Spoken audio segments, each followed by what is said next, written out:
கிச்சன்லாம் நீட்டாக அழகுபடுத்திடலாங்க. ஆனால் கிச்சனுக்கு திருஷ்டி மாதிரி ஒரு சிங்க் ஒன்று இருக்கும் பாருங்கள், டல் கலரில் படிஞ்ச அழுக்கில்.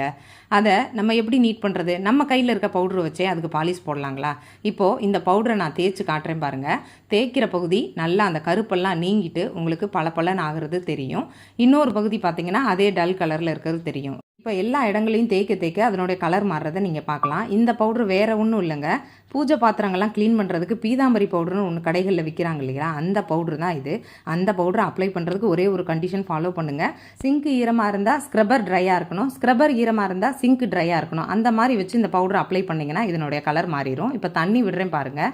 சிங்கில் படிஞ்சிருந்த அந்த கருப்பு கலர் எல்லாமே கரைஞ்சி வருது பாருங்கள். இன்னும் ஃபுல்லாக கழுவிட்டு நீங்கள் பார்த்தீங்கன்னா ஒரு பாலிஷ் போட்ட மாதிரி பளபளன்னு இருக்குங்க சிங்க்கு. 10 நாள் சிம்பிளாக கழுவுனாலும் வீக்லி ஒன்ஸ் இந்த மாதிரி பவுடர் அப்ளை பண்ணி க்ளீன் பண்ணிட்டீங்கன்னா சிங்க் ஆல்வேஸ் பளபளன்னு இருக்குங்க. நம்ம கிச்சனுக்கு இன்னும் கூடுதல் அழகு தரும். ட்ரை பண்ணி பாருங்கள்.